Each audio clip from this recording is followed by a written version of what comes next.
new here.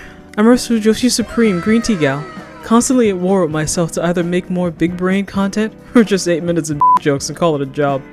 Today I'm going to give a quick and dirty rundown of the BL hopefuls airing next in every season. Each hand-picked morsel tailored specifically to your refined palate.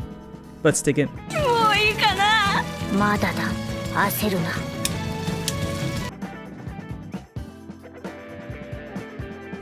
Hotties fight crime in a new tokusatsu anime sequel for Kamen Rider, Fuuto P.I, in honor of Kamen Rider's 50th anniversary. It's been a while since something has set off my Fujo senses this fast.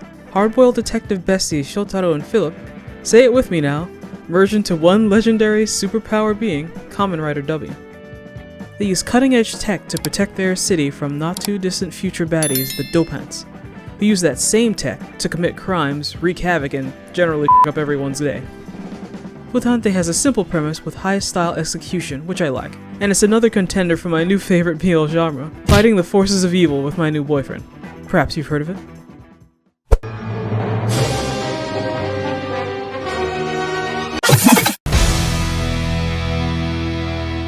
In case you couldn't tell, I love Bastard a long time. I actually watched the original OVAs on VHS back in my high school anime club, on one of these clunky ass things you had to wheel into the classroom. This old classic is finally getting a proper modern day glow up from Netflix and Liden Films.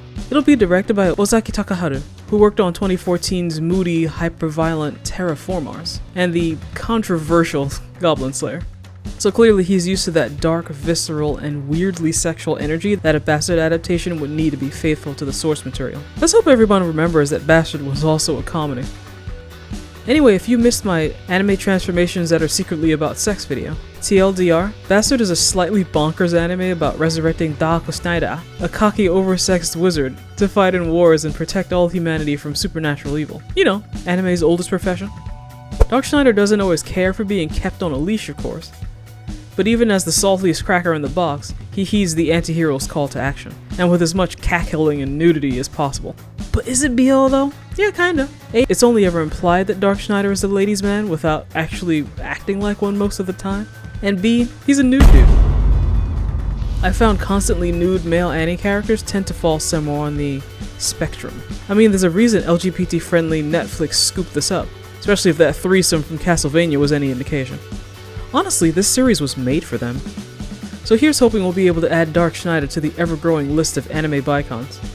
Remember that time I said if I have to say "ooh, soccer twunks" one more time, the words would lose all meaning? Yeah, me neither.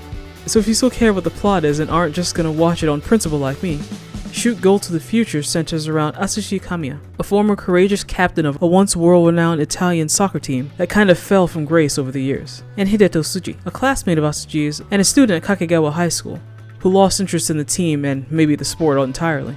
But together they are destined to become legends. This is an anime original, so there's no way for me to read ahead and glean BL hints, but there's already plenty of dude blush and skinship. I imagine the first arc will be Atsushi trying to woo or lure Hideto back to the sport, and show him that their destined soccer bromance, fame, is worth the effort.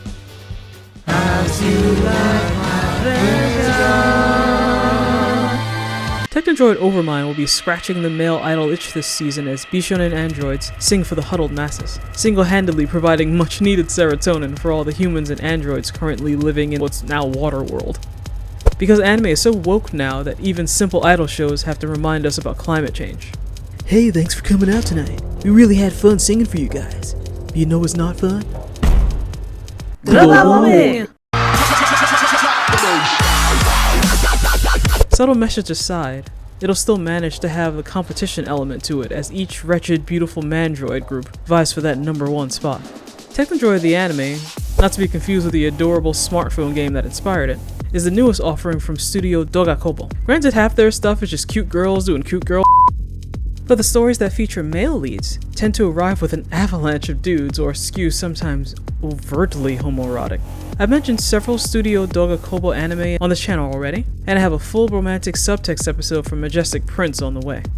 Since this is an anime original, there's no way to say for sure that this will have BL, but it's just glossy and unique enough to be a must-watch of the season. Several color-coded bad boys are taking fantasy feudal Japan by storm in Bucchigire. They're called upon Suicide Squad style to maintain law and order in Kyoto, after the Shinsengumi is wiped out by an equally color-coded set of baddies. At the risk of sounding like a broken record, I'm not seeing any women in this show, and I don't think that's an accident.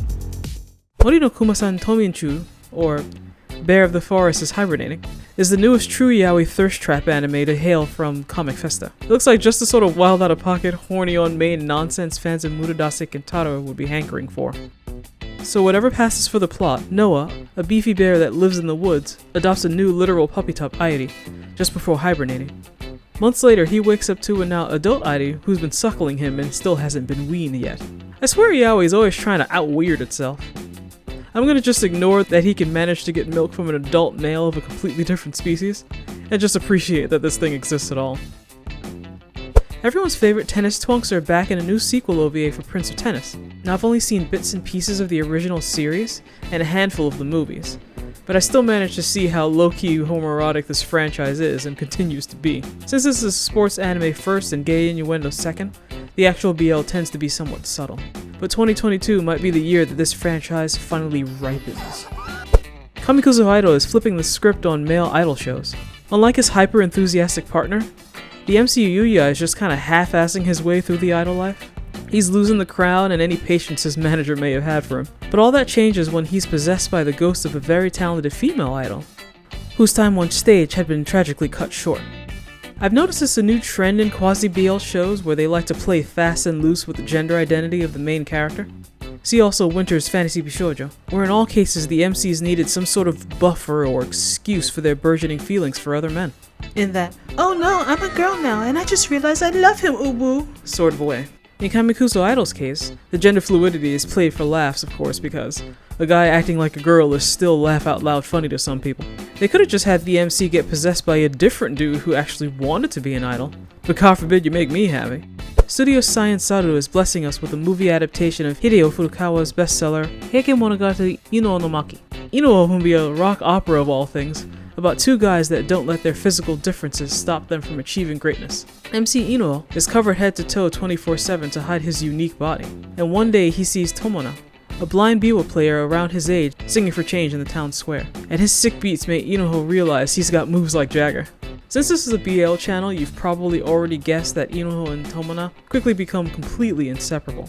The narrative is already skewing towards bromance, with the inevitable plot points like Tomona being the only one to not care about Inu Ou's body because he can't see it, but instead he can see exactly what everyone else with sight has been missing, etc, etc. From the trailer he looks pretty dang normal, so maybe what his parents were trying to cover up was more metaphorical. I actually love Science Saru movies, and many of them have not at all subtle LGBT themes woven in them. And honestly, Inu Ou just looks like a blast. I'll probably find myself thinking about it long after viewing. The circus is back in town this season with Kaito Queen wa Circus ga Otsuki. A group of top-tier thieves run these streets until a rival group of superpowered circus performers rolls into town, and they're trying to steal the thing that they were trying to steal first. This already sounds like it'll have fun Ocean's 11 style hijinks.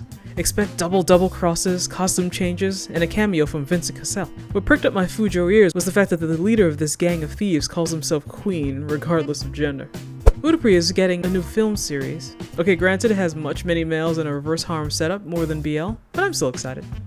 Cardfight Vanguard Overdress managed to push past its peculiar second season, and is back for thirds this summer in Vanguard Will Dress. And no, I have no idea why it's called that. Semi-charmed demon-slaying bromance Orient is finally back with season 2. And last but not least, Sakito Miyano is getting a sequel movie, which already looks every bit as moe and sweet as the series, but with the added benefit of them having gotten all the romantic heavy lifting out of the way, so some progress can be made.